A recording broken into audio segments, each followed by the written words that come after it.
आपके बाजू में रशीदी जी खड़े जी। हैं। हमने डिबेट शुरू होने से पहले शादेब भाई खड़े थे, हमने कहा कि मुस्लिम धर्म से भी कोई एक व्यक्ति ऐसा निकले जो सबको एक करे। वहां पे भी जातियां हैं, उन्हें हटाए, 139 के लगभग, उन्हें हटाए, सबको एक करे। दादा ये वही कह सकता है जो चाहता है कि एक हो। पर अब आगे बात सुनिएगा, अब जब आप कहेंगे कि धर्म से धर्म को छोड़कर, तो सर मैं कम्युनिस्ट नहीं हूं। मैंने शुरू से वेद पढ़े, पुराण पढ़े, गीता पढ़ी। क्यों? क्योंकि मेरा वो सब्जेक्ट है। और मैं आज भी दुर्गा सप्तशती के पन्ना नंबर 47 पेज नंबर 23 पर लिखा हुआ वो श्लोक पढ़ता हूं कि यम यम चिंतते कामम तम तम प्राप्नोति निश्चितम, कि तू कर्म कर, तेरा ध्यान मैं रखूंगी। ये मेरी भगवती कहती है। बहुत अच्छी बात तो मेरा दादा, मैं इस बात को लेकर के 100% श्योर हूं। एक दिन रशीदी जी ने आप ही की डिबेट में कहा था हम इस्लाम को लेकर और धर्म को लेकर एक हैं, तो आपने कहा था कि तुम राम के नाम पर एक क्यों नहीं हो जाते। मुझे आज भी याद है। और मैं कहना चाहता हूं कि एक होना वर्तमान में जरूरी भी है और भारत में रहने के लिए हिंदुओं की मजबूरी भी। देखिए, आपने कहा कि आपने रशीदी जी को भी न्योता दिया, बड़ी अच्छी बात है, बड़ी खुशी की बात है। लेकिन आप मुझे एक बात बताइए, आप वेद पढ़िए, आप पुराण पढ़िए, आप ध्यान लगाइए, आप मेडिटेशन करिए, आप योगा करिए, आप सब करिए, लेकिन प्रदर्शन सड़क पे क्यों? क्यों? वोट मांगने के लिए क्यों? अब सुनिए, और वोट मांगने के लिए क्यों? और एक पार्टी के लिए वेद पुराण है, थोड़ा सा एक पार्टी के लिए वेद पुराण है। योगा करिए, मेडिटेशन करिए, लेकिन हिंदू को एक मत करिए। हिंदू को एक मत करिए। आप नहीं करेंगे, ये सवाल है इनका। नहीं, हिंदू एक तब होगा, हिंदू तब एक होगा, वो तब एक होगा जब एक दलित, एक ओबीसी का इकोनॉमिक स्टेटस, उसका पावर, उसका standard of living general category के बराबर होगा। अच्छा ठीक है, ठीक है, ठीक है। खारिज हो जाती है। इस समय तमाम दुनिया इस शो को देख रही है, वो आपको अपने कमेंट्स में बता देगी और सामने बैठा यूथ बता देगा कि सड़कों पर उतरकर अपनों को जोड़ना चाहिए या नहीं। गांव गांव, शहर शहर, गली गली नहीं जाऊंगा, कोई जुड़ेगा। शहजाद 15 सेकंड दे दीजिए, मैं आ रहा हूं। किसी के बीच में नहीं बोला। विवेक जी 45 सेकंड मुझे दे दीजिए। अभी विवेक जी ने कहा सड़कों पर प्रदर्शन क्यों कर रहे स्वामी जी? ठीक है, नमाज सड़कों पर होनी चाहिए। फिर 20% और 80% का नारा देने वाली बीजेपी है। 80% मुसलमान और 20% मुसलमान, 80% हिंदू। सर जैसे इन्होंने कहा कि आप धर्म की बात करते हैं, भारत की बात नहीं करते। भारत का एक और नाम है हिंदुस्तान, और हम कभी धर्म की बात नहीं करते हैं। हम हिंदुस्तान में रहने वाले व्यक्ति को क्या कहा जाता है? हिंदू। आप उस नाते आप भी हिंदू हैं, हमसे अनभिज्ञ नहीं है।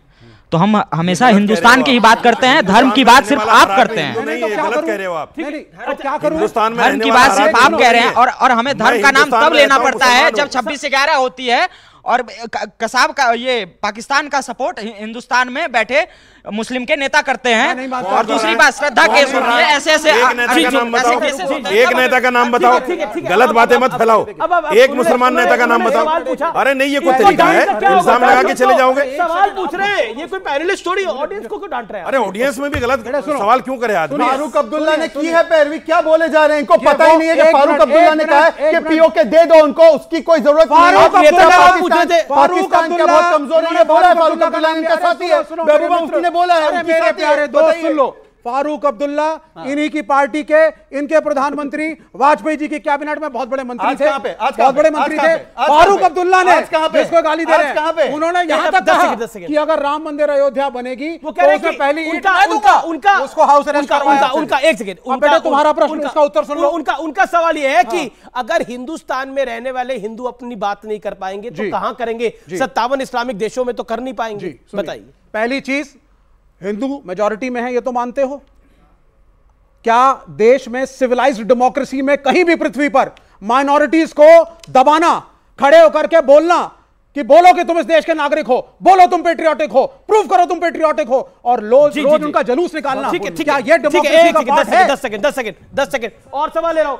1 सेकंड सर, आप डिबेट में नहीं है। 10 सेकंड भले ही आप हमें 10 सेकंड दीजिए, मगर भारत का भविष्य भगवाई होगा।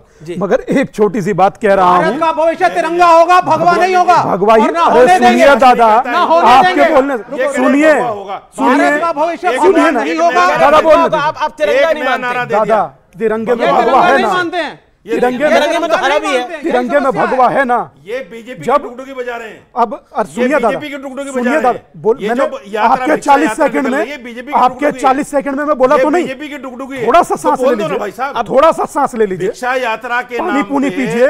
भिक्षा यात्रा के नाम पे हिंदुओं को मत ठगो। ये कहो जी मैं बीजेपी के लिए काम कर रहा हूं, बात बहुत बहुत धन्यवाद। हर आदमी को अधिकार है करने का। धन्यवाद। कौन किसकी बजा रहा है अभी बताएंगे स्वामी दिवाकर। दादा मैं दो छोटी सी बात आपसे कहना चाहता हूं। हिंदुस्तान का छोटी सी बात, भगवा वो मंत्री खड़ा होकर के कहे कि सब एक होकर डाले तो नजारा बदल गया। मैंने भगवा का जिक्र तक किया, सोचिए, देखिए कूदने का आलम, ये छत वत तोड़कर बाहर निकल जाते। अगर कॉन्स्टिट्यूशन के खिलाफ बोलोगे, मत करिए, अगर कॉन्स्टिट्यूशन दादा के मत खिलाफ करिए। जाएंगे, अरे इन्हें कहां पढ़ा रहे हो कॉन्स्टिट्यूशन? सुनिए, इन्हें पता है कॉन्स्टिट्यूशन किसे कहते हैं? अमीश भाई बोलने नहीं दे रहे यार, ये कैसे चलेगा? एक सेकंड अगर नहीं बोलने दे रहे दादा, मैं वहां जाकर बैठूंगा। मेरा निवेदन नहीं, मुझे बोलने नहीं देंगे। नहीं, आप एक सेकंड। हाँ, इन्होंने कहा कि संविधान की बात नहीं हो रही है। मुस्लिम आरक्षण संवैधानिक है जो कांग्रेस ने कर्नाटका में करने की बात की है। मुस्लिम कांग्रेस ने बोला है, कांग्रेस ने किया है, उसको हमने हटाया अंबेडकर जी की विचारधारा के खिलाफ।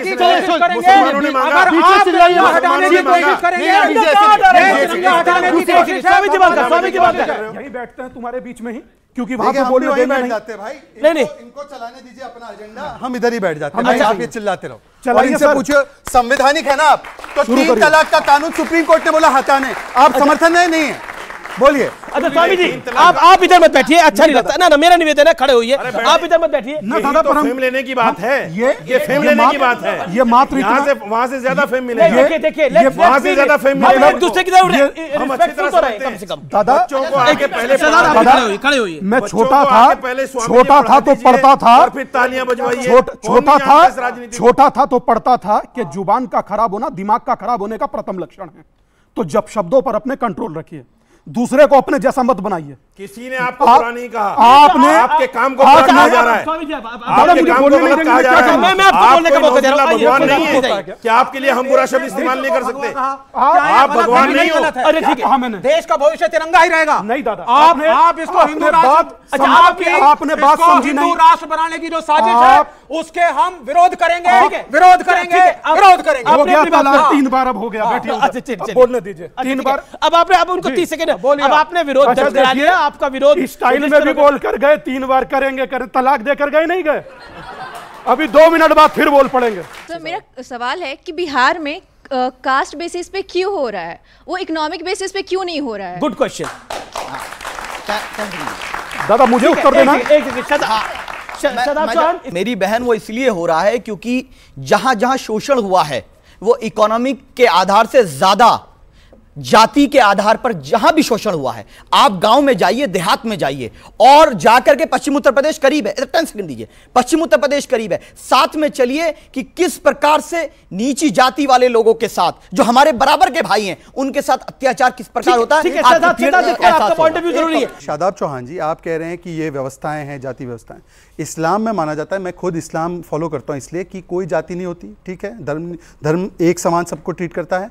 तो फिर मुस्लिम में ओबीसी और आरक्षण मांगना और दलित के लिए भी आरक्षण मांगना कि दलित मुस्लिम भी होते हैं, ये बात क्यों करते हैं? और दूसरी बात मेरी पूरी हो जाने दीजिए। विवेक जी अभी भारत का लेक्चर दे रहे थे स्वामी जी को कि भारत का भविष्य भगवा होगा, ये एंटी नेशनल है। विवेक जी की पार्टी ने भारत की सेना को खून देने से मना कर दिया था इंडो चाइना वॉर में। एक सेकेंड बोलिए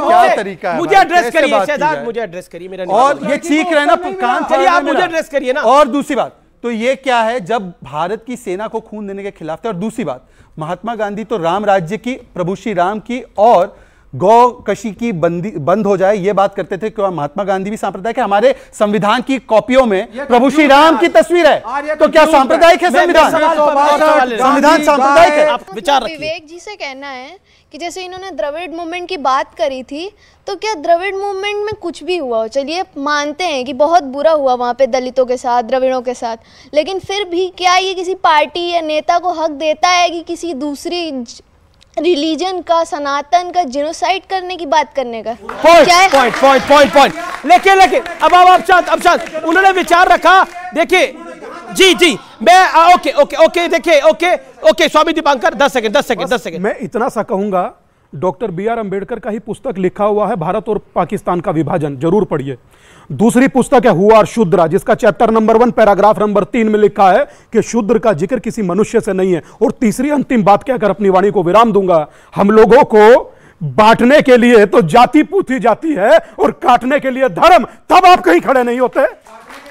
हाँ अब ठीक है, अब मैं इस चर्चा को यहीं समाप्त करता हूं, लेकिन आज मैं एक बात कहता हूं, क्योंकि ये बात कही गई कि सवाल, देखिए सनातन धर्म में क्या सवाल नहीं पूछे जा सकते? सनातन धर्म तो वो विराट धर्म है जिसमें बीच युद्ध में अर्जुन ने भगवान श्री कृष्ण से सवाल पूछे तो गीता का ज्ञान मिल गया था। यह बात सत्य है। और जहां तक बात है भगवा की, तो भगत सिंह ने जब इस मुल्क के लिए अपने शहीद हुए तो एक ही गीत अक्सर हम सुनते हैं, मेरा रंग दे बसंती चोला, माए रंग दे बसंती चोला, बसंत रंग कौन सा है यह भी पूछ के देखिएगा।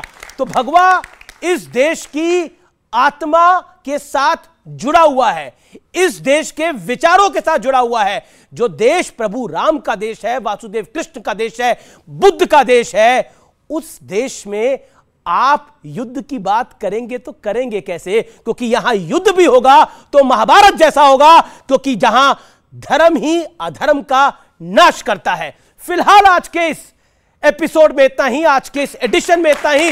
आप सबका बहुत बहुत अभिनंदन, आप सबका बहुत बहुत शुक्रिया, आप तमाम मेहमान मेरे साथ आए। लेकिन विवेक जी, निवेदन आपसे रहेगा कि आइंदा जब आइए कार्यक्रम में तो थोड़ा दूसरे को भी बोलने दीजिए ऑन अ लाइटर नोट। फिलहाल आज के इस कार्यक्रम में इतना ही। जय हिंद, नमस्कार।